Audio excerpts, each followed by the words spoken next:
Friends, my name is Jaydatt Gaur और मैं पढ़ाऊँगा आपको अकाउंट्स। अकाउंट्स पढ़ने के लिए, जिसे अकाउंटेंसी भी कहते हैं, आपको 11th के अकाउंट्स में बेसिक अकाउंटिंग कॉन्सेप्ट सिखाए जाते हैं, ठीक है। और मेरा ये मानना है कि 12th स्टूडेंट्स को भी बेसिक्स को एक बार स्टार्ट करने से पहले, अपना करिकुलम स्टार्ट करने से पहले बेसिक्स को वापस रिवाइज कर लेना चाहिए। और 11th के लिए तो ये फंडामेंटल प्रिंसिपल बहुत ज़्यादा ज़रूरी है समझना, कॉन्सेप्ट समझना ज़रूरी है। तो अकाउंटेंसी में अकाउंटिंग कॉन्सेप्ट्स अपन पढ़ते हैं। अकाउंटिंग कॉन्सेप्ट्स के बेसिस पर ही पूरी तरह से अकाउंट्स टिकी होती है, ठीक है। किसी भी चीज़ को समझने के लिए जैसे कि उसके बेसिक प्रिंसिपल समझना ज़रूरी होते हैं, वैसे ही अकाउंटिंग को समझने के लिए अकाउंटिंग प्रिंसिपल समझना ज़रूरी होता है।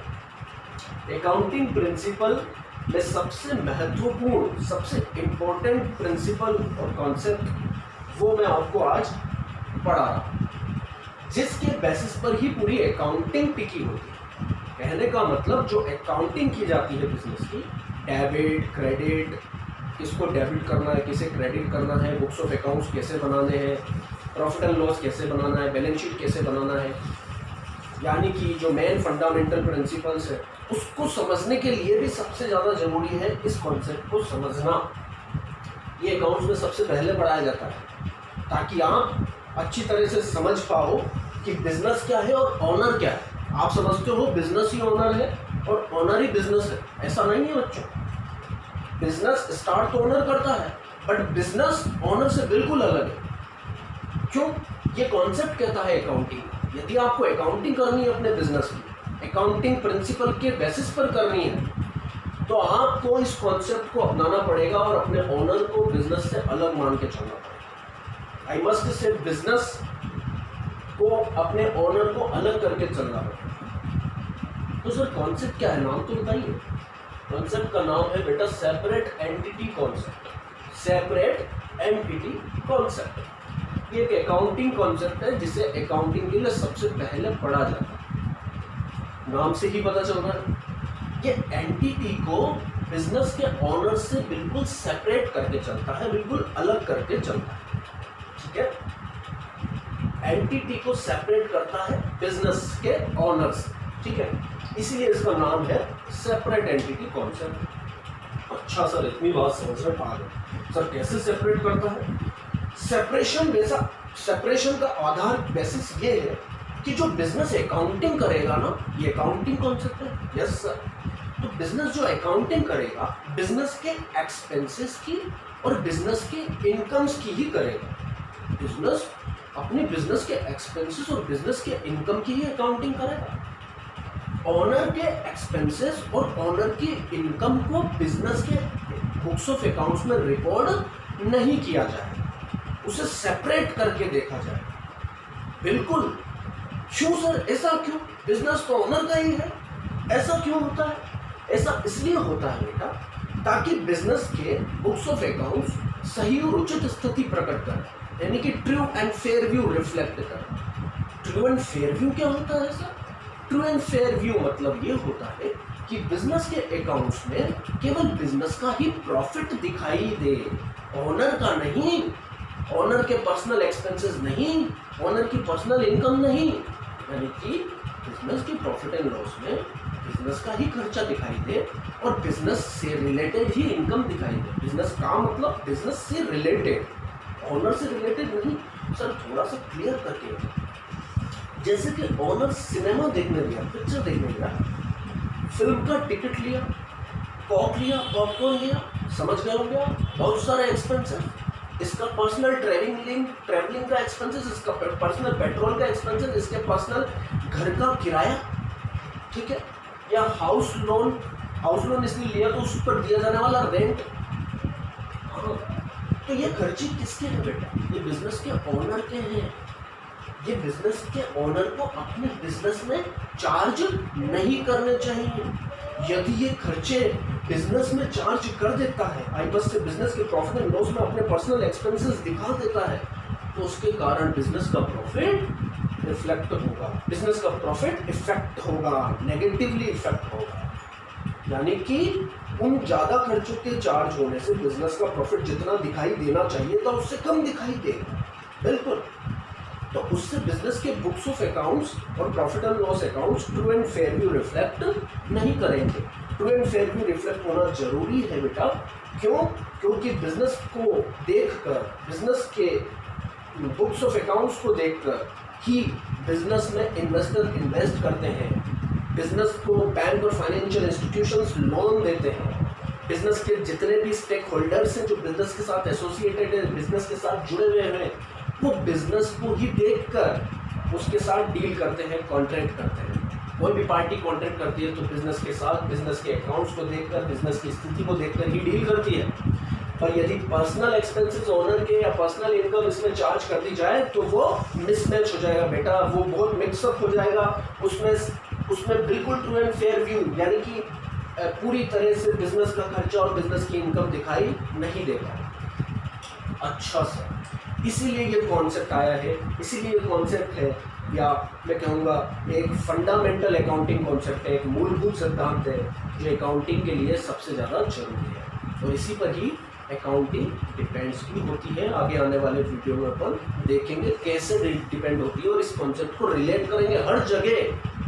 कोई भी इस दुनिया में अकाउंट्स पढ़ा रहा हो और अकाउंट्स का ए भी लिखेगा ना, तो इस कॉन्सेप्ट की ज़रूरत पड़ेगी, क्योंकि अकाउंटिंग बिजनेस की जाती है, बिजनेस के ओनर की नहीं की जाती। मेरा ये मानना है कि आपको बात समझ में आ गई। अच्छा, ये प्रक्रिया, ये प्रोसेस प्रोसीड करती कैसे है देखते हैं। सबसे पहले ओनर में आपको दिखाई दे रहा होगा, ओनर सबसे पहले बिजनेस के अंदर पैसा लगाता है, यानी कि फंड को इन्वेस्ट करता है। लिखा है money invested in the business. ठीक है, बिजनेस उसे क्या, किस नाम से पुकारता है? बिजनेस उसे कैपिटल के नाम से पुकारता है। ये ओनर भी कह सकते हो, इसको कैपिटल प्रोवाइडर भी कह सकते हो, इसको प्रोप्राइटर भी कह सकते हो। ठीक है, बड़ी बड़ी कंपनीज, लिस्टेड कंपनीज में जो पैसा लगाते हैं वो शेयर होल्डर होते हैं, जो कंपनी के शेयर्स खरीदते हैं और उसको पैसा देते हैं, वो ओनर कहलाते हैं। अच्छा, और जो पैसा बिजनेस उससे, इस ओनर से लेता है, उसे किस नाम से पुकारता है? उसे कैपिटल के नाम से पुकारता है। आपने भी सुना होगा बहुत सारी बार कैपिटल, कैपिटल वर्ड। तो कैपिटल वो चीज़ होती है जिसे बिजनेस रिकॉर्ड करता है ओनर के प्रति एक लायबिलिटी के फॉर्म में। हाँ, इससे बैलेंस शीट में लायबिलिटी साइड में बिजनेस के द्वारा दिखाया जाता है। इसे लायबिलिटी क्यों माना जाता है? क्योंकि सेपरेट एंटिटी कॉन्सेप्ट ये कहता है कि इस पार्टी ने, इस आउटसाइडर ने, अच्छा आउटसाइडर सर, हाँ, बिजनेस के लिए तो ओनर भी एक आउटसाइडर है। हाँ, आउटसाइडर ने जो भी पैसा दिया, money something which is owed to the business for the outsider, वो कहलाती है लायबिलिटी, वो कहलाती है लायबिलिटी। तो बिजनेस के लिए ओनर भी एक आउटसाइडर है, इसीलिए तो सेपरेट एंटिटी कॉन्सेप्ट ओनर को अलग करके चलता है मेरे दोस्तों। और इसीलिए जो पैसा ओनर ने दिया उसे बिजनेस लायबिलिटी के फॉर्म में दिखाता है। यस, उस पैसे को बिजनेस कहता है कैपिटल। ओके, अब बिजनेस इसका उपयोग कहाँ कहाँ करता है? इस कैपिटल से बिजनेस के लिए असेट्स परचेज करता है, क्योंकि बिजनेस स्टार्ट करना है तो सबसे ज़्यादा ज़रूरत असेट्स की होती है। प्लांट हुई, मशीनरी हुई, बिल्डिंग हुई, फर्नीचर हुआ, फिक्चर्स हुआ, मैनी काइंड्स ऑफ असेट्स जो बिजनेस को खरीदनी होती है, जिस पर ही ऑपरेशंस होता है, जिस पर ही सारी बिजनेस की मैन्युफैक्चरिंग एक्टिविटीज़ होती है, और वेरियस काइंड्स ऑफ एक्टिविटी जो भी होती है वो असेट्स पर ही की जाती है। आगे आने वाले वीडियो में हम समझेंगे कि असेट्स क्या होता है। असेट्स की अलग डेफिनेशन है बेटा, असेट्स को अलग तरीके से समझा जाता है। कुछ 50 तरह के एग्जाम्पल लेंगे अपन, कैपिटल के भी एग्जाम्पल लेंगे अपन, एक्सपेंसेस को भी समझेंगे अपन क्या होता है, उसके भी एग्जाम्पल्स लेंगे, सब चीज़ें क्लियर करेंगे। अच्छा, तो बिजनेस असेट्स परचेज करता है, कुछ बिजनेस रॉ मटेरियल भी परचेज करता है। मार्कर बनाना है, मार्कर मैन्युफैक्चरर, एंटिटी क्या है? Marker manufacturer. तो मार्कर के लिए इंक चाहिए, नोट चाहिए, नेट चाहिए, बहुत सारी चीज़ें चाहिए जिसको एसोसिएट कर जिसको कुछ बनाकर मार्कर फिनिश गुड्स के रूप में बन पाए। ओके, कुछ एक्सपेंसेस भी होते हैं बिजनेस में। फैक्ट्री ऑपरेट करने के लिए वर्कर्स रखे जाते हैं, उनको वेजेस दी जाती है। कुछ ऑफिस और एडमिनिस्ट्रेटिव स्टाफ को सैलरी दी जाती है। कुछ स्टेशनरी के एक्सपेंसेस होते हैं, बहुत सारे खर्चे होते हैं, रेंट का एक्सपेंसेस होता है, सब चीज़ें आगे देखेंगे। तो बिजनेस ये सब करता है, उसके बाद फाइनल और फिनिश गुड बनाता है। कुछ भी, समथिंग, कुछ भी हो सकता है। फिनिश गुड्स को वो बनाकर सेल करता है। क्या करता है बच्चों? सेल करता है। To generate the income, to generate the income for the business. Sale करने से होता क्या है? प्रॉफिट जनरेट होता है। सर प्रॉफिट क्या होता है?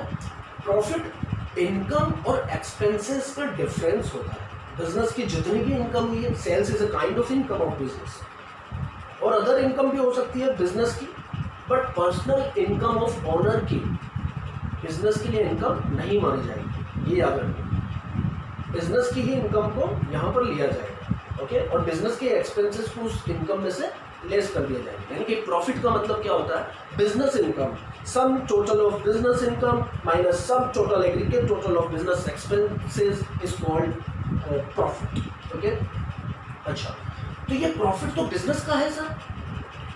अब सुनिए, ये प्रॉफिट कमाया बिजनेस ने है, बट ये प्रॉफिट बिजनेस का नहीं है। ये प्रॉफिट किसका है सर? ये प्रॉफिट उसी का है जिसने पैसा बिजनेस में लगाया था। बिजनेस में पैसा किसने लगाया था? बिजनेस के ऑनर ने लगाया था। समझ में आई बात? ऑब्वियसली, तो बिजनेस के ऑनर को ये प्रॉफिट बिजनेस के द्वारा लौटाना होगा। हाँ, बिजनेस के ऑनर को ये प्रॉफिट बिजनेस के द्वारा लौटाना होगा। बिजनेस का काम क्या है सर? फिर बिजनेस का काम यहाँ से चालू होता है। देखिए, यहाँ से चालू होता है, यहाँ से यहाँ तक जो भी काम है वो बिजनेस करेगा, ठीक है। और इधर का काम ऑनर का है, यानी कि पैसा लगाना। बिजनेस के साथ ऑनर दो तरह की ट्रांजैक्शन करता है, बस दो तरह की, जीवन भर याद रखें। एक तो पैसा लगाता है, दूसरा पैसा निकालता है। यानी कि जो बिजनेस में प्रॉफिट कमाया है वो बिजनेस को revert back to the owner करना पड़ता है। उसका मतलब तो सर, इसका मतलब तो प्रॉफिट भी बिजनेस के लिए लायबिलिटी है, जैसे कैपिटल लायबिलिटी थी। हाँ, प्रॉफिट भी बिजनेस के लिए लायबिलिटी, क्योंकि ये भी बिजनेस को ओनर को ही लौटाना है। It is also a thing which owes by business to the owner. Owner एक आउटसाइडर है, ठीक है। ओके, तो ये हमने पढ़ा सेपरेट एंटिटी कॉन्सेप्ट, ठीक है मेरे दोस्तों। आगे के वीडियो में साथ बने रहिए, इसके आगे हम चीज़ों को धीरे धीरे समझना चालू करें, ठीक है। Good bye.